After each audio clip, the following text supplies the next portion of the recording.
Hi నమస్తే అందరికి. చాలా రోజులైంది కదా, మర్చిపోయారే ఏంది నన్ను? ఏం మర్చిపోరులే. ఈరోజు అయితే బతుకమ్మ సెలబ్రేషన్స్. సో మేము బతుకమ్మ చేసి బయలుదేరదాము అని చెప్పేసి వెళ్తున్నాము. కానీ అప్పటి వరకే వర్షం దంచి కొడుతుంది. ఎక్కడికైతే బతుకమ్మ తీసుకుపోతామో అక్కడైతే ఓన్లీ బతుకమ్మలు మాత్రమే ఉన్నాయి. మనుషులందరూ ఇంట్లోకి వెళ్ళిపోయారు. ఫుల్ వర్షం, ఉరుములు, మెరుపులు. అసలు ఇంత రెడీ అయ్యి వేస్టా అని అనుకున్నాము. కానీ మా మమ్మీ అయితే ప్లాన్ వేసింది పార్కింగ్లో ఆడదాం మనం అని చెప్పేసి.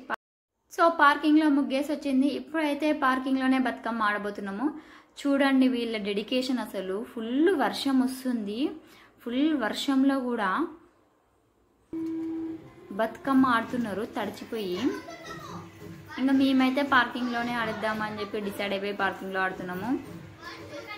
ఫస్ట్లో స్టార్టింగ్లో కొంచెం స్టార్టింగ్ ప్రాబ్లం అయింది. మేమే ఉన్నాం కదా, ఏం స్టెప్స్ ఏందని చెప్పేసి తర్వాత చేస్తూ ఉంటే ఆపాలనిపించలేదు. అసలు ఎంత ఎనర్జీ మొత్తం జీరో అయ్యే వరకు చేసినాము. నైట్ 11 వరకు చేస్తూనే ఉన్నాము. వితౌట్ గ్యాపే లేదు అసలు.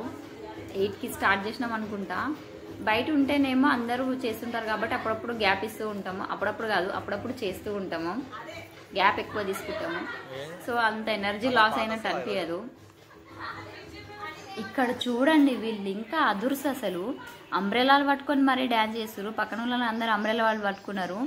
చూసే వాళ్ళ లేకపోతే వాళ్ళకి పట్టుకున్నారా అర్థమైతలేదు దూరం నుంచి అయితే.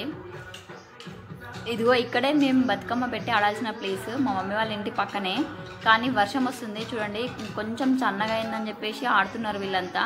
ఇంకా మేమైతే ఎలాగో లోపలనే ఆడుతున్నాం కదా, ఎందుకు అని చెప్పేసి ఇంకా అక్కడికి వెళ్ళలేదు. వర్షంలో వెళ్ళందే నయం అనిపించింది. మరి మీ పరిస్థితి ఎలా ఉంది బతుకమ్మ రోజు?